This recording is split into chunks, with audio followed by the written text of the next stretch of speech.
Good morning. Today we are going to demonstrate the Bedbath. Our objective for this procedure is to learn how to perform bed bathing. And the purpose of this procedure is for patients' personal hygiene, for patients' refreshment, for patients' blood circulation, and to boost the self-esteem of the patient. The materials to be needed are the following.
Now we are going to start the procedure, but before that, the caregiver, the prepared materials to be needed, make sure it is always within your reach, and then check the patient's profile and the identity, and then the previous vital signs of the patient. Proceed to the patient's unit, knock the door, and greet the patient. Tell the patient or instruct the patient about the procedure that you are going to do. And then turn off any cooling agents such as air conditioner and electric fan. Open the window for the ventilation. And then if there's a visitor, allow the visitor to leave for a while, and then close the door for the privacy of the patient.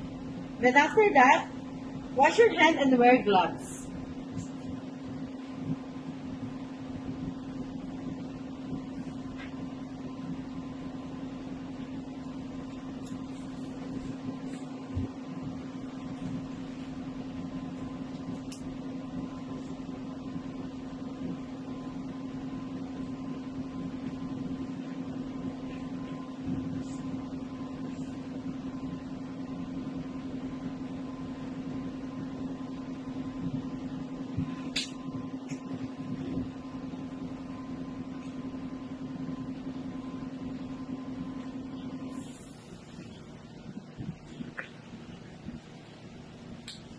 Then after wearing your gloves, remove the top sheet of the patient.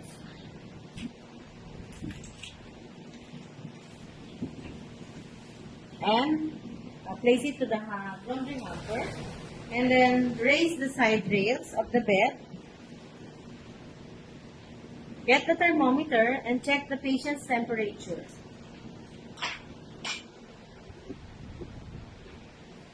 If the patient is having a fever, stop the procedure. And if the patient's temperature is normal, you can proceed to the procedure.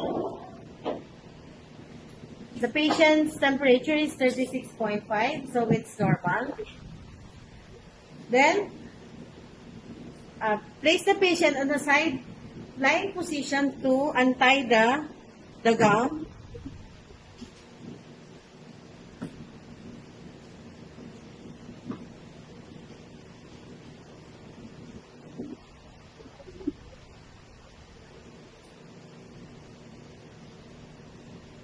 Then undress the patient, but before you remove the gown, cover the patient with towel for patient's privacy.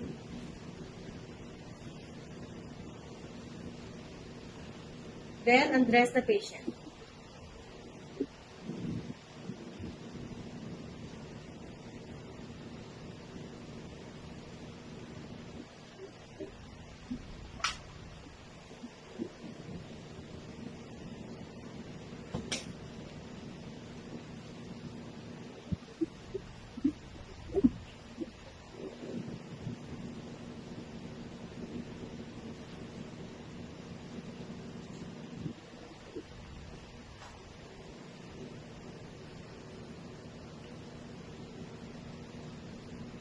And after undressing the patient, check the pocket of the gown if there's any personal belongings inside. And then roll it. And then place it to the laundry hamper. And then after that, move the patient or adjust the patient closer to you.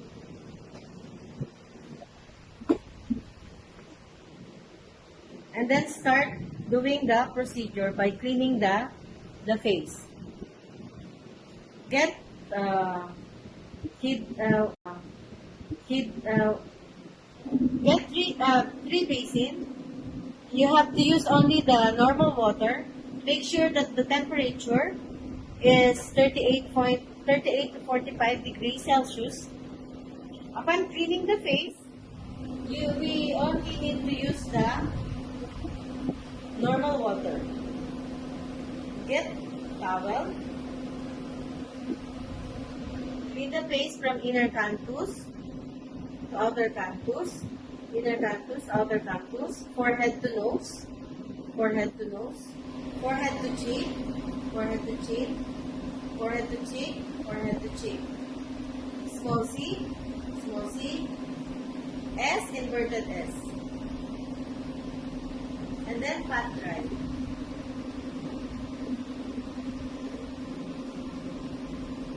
And then get cotton buds to clean the nose of the patient by removing the secretion. And then pat dry. After cleaning the nose, we are now proceed for cleaning the ears of the patient by getting the cotton buds from the outer pinna, the back of the ear, and then pat dry. Now we will proceed in cleaning the mouth of the patient. You have to side the head of the patient. Put 2 towels on the side or the chest of the patient and keep the basin on the side cheek of the patient. Get the tongue depressor with Bactidol and clean the mouth of the patient.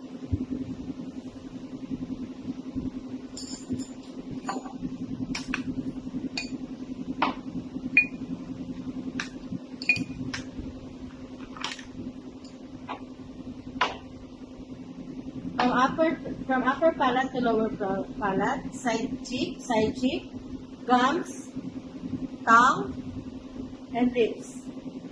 Clean it for 3 times.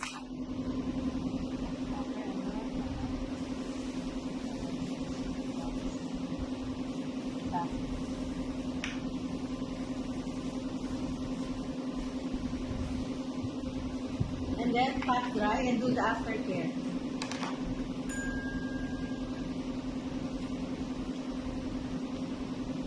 After cleaning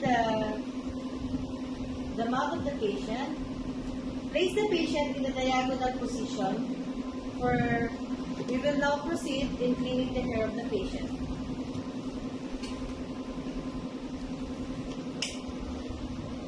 Okay. Get the Kelly's pad and place the head of the patient over it. And then prepare a big towel on the new pillow that you prepare on the side of the patient. And then wrap towel on the neck of the patient, around the neck of the patient.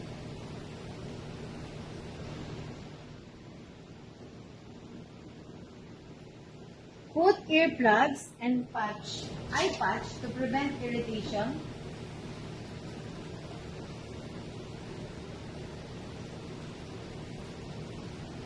Before shampooing the patient, you have to check the scalp condition. If there is something that you will see, there is not normal, you have to stop the procedure. But if the scalp of the patient is normal, you can continue. And then before shampooing, check the, get comb and comb the hair of the patient from tip to top.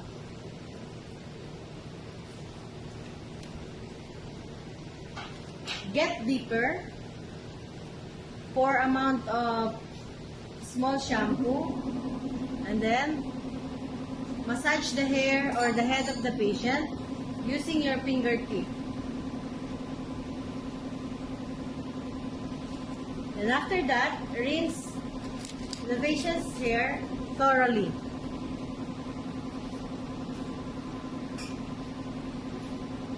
And after that, remove the towel around the neck of the patient, remove the eye patch, and then remove the earplug, and place the patient head on the towel that you prepared a while ago, and wrap the hair of the patient using that towel.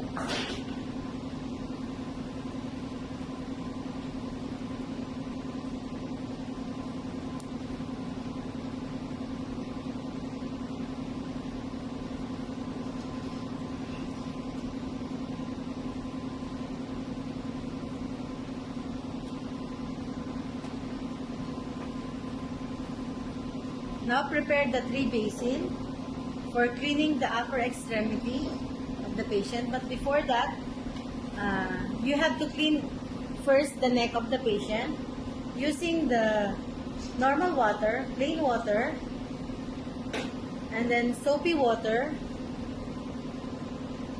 and then plain water again for rinsing.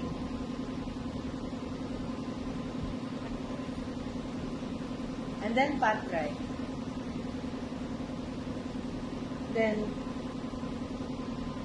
we will now proceed on cleaning the upper extremity. Make sure to start to the part away from you.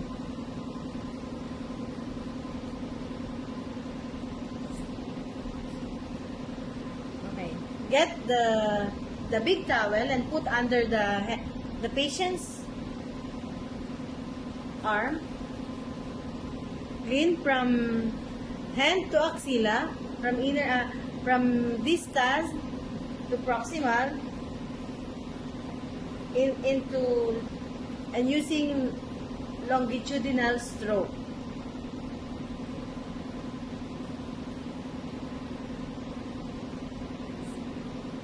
Then rinse it, and then after that, pat dry.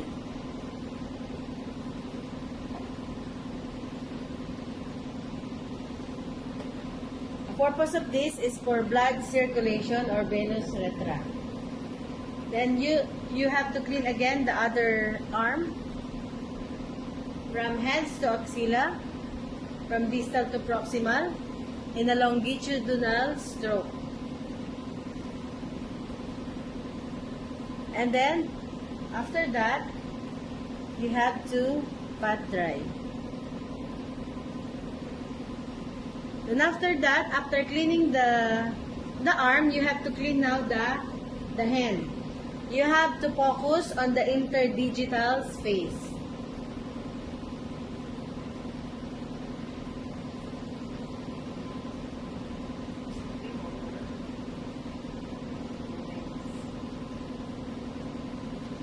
And then pat dry. The other hand, plain water, soapy water, and then plain water again for rinsing, and then pat dry. Then after cleaning the upper extremity, the caregiver needs to change the water of the 3 basin. After changing the water, we will now proceed to the cleaning of the chest of the patient.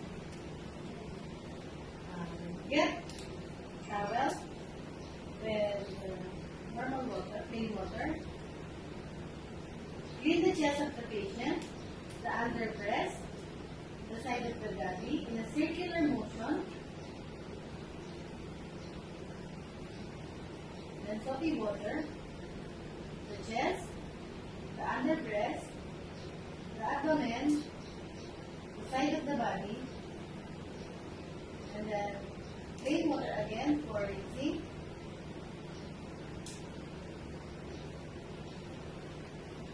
And after that,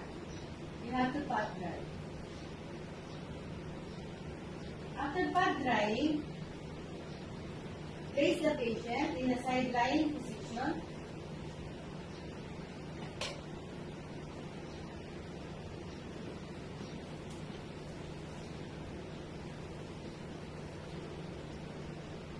Okay. Then clean the back of the patient with plain water from nape down to the lower back in a longitudinal stroke.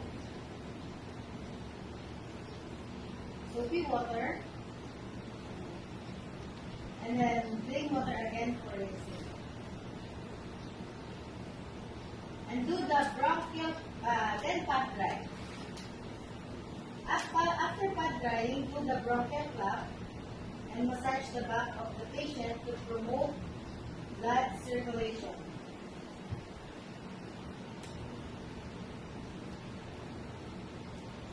Now, place the patient again to the original position. We will now proceed to cleaning of the lower extremity. Make sure to start the part which is away from you. Put towel under the legs of the patient.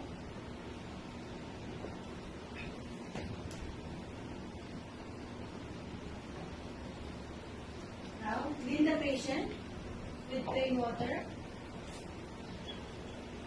from feet to the groin, from distal to proximal, and a longitudinal stroke, and then from cleanest also to the dirtiest. From feet to the groin in a longitudinal stroke, and then pat dry. Do the same thing on the other lower extremity.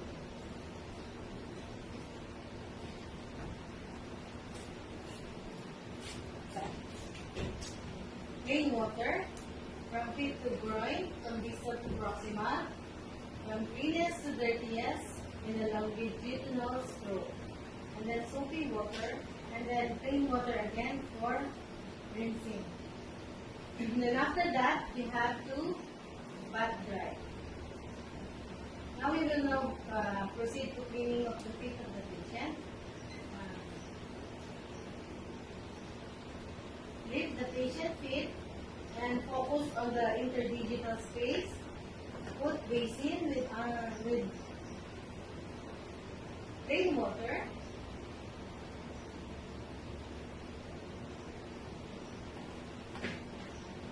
Soapy water. And then plain water again for rinsing. Then after that, you have to pat dry again.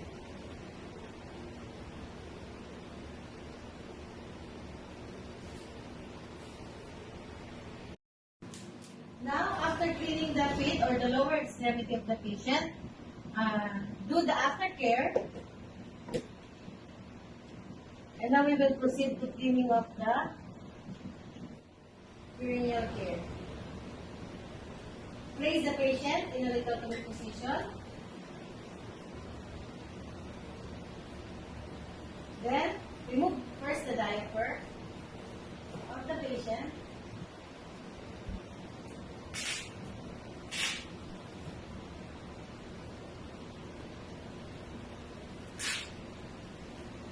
Scrape the fecal materials or dirt.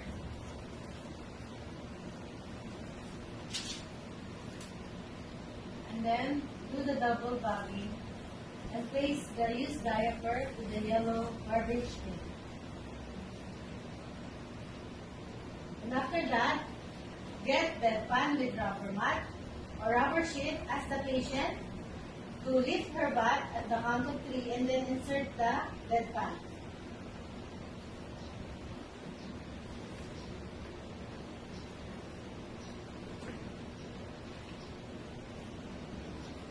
Then after that, get a lot of cotton balls with pH here. Basin, clean cloth,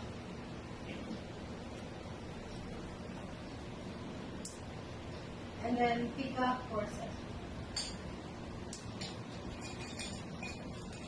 will proceed in cleaning or we will do the perineal care. Pick a forceps and get cotton balls with each here. Clean the from symphysis pubis down to the anus in a lateral stroke from the center, or do the traditional pattern or 7-stroke. As long as it is dirty. From symphysis pubis down to the anus, and then last on the center. As long as it is dirty. Now, after cleaning it, get towel or clean cloth to do the pat dry. And after that, remove the bedpan.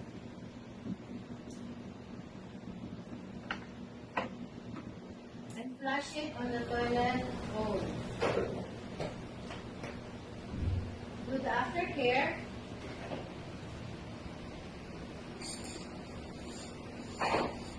Remove your gloves.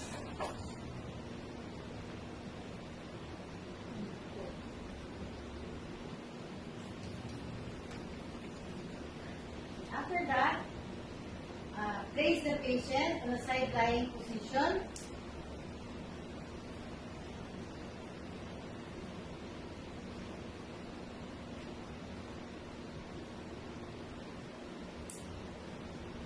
Get a new diaper to arrange it at the back of the patient.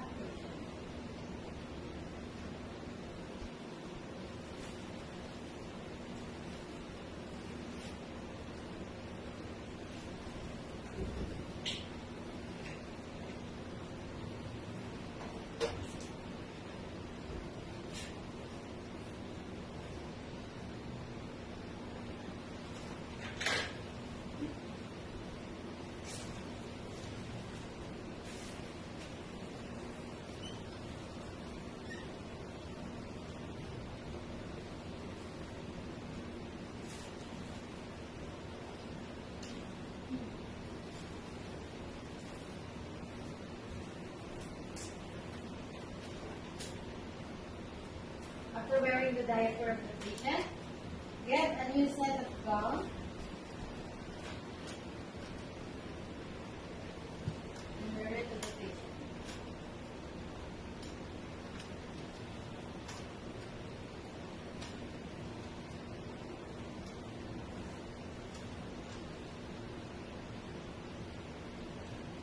And then place the patient again in a side-lying position.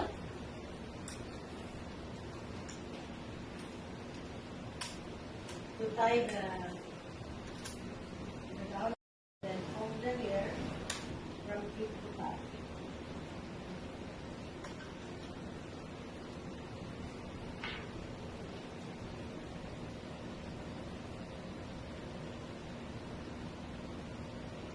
After combing the hair from tip to back, get the thermometer and check the patient's temperature.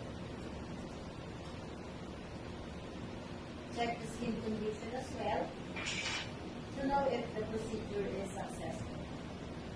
Since the skin is normal and the temperature is 36.5, is normal again, the procedure is successful. Now, caregiver should do the aftercare.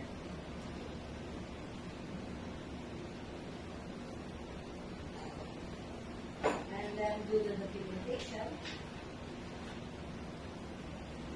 And that's it.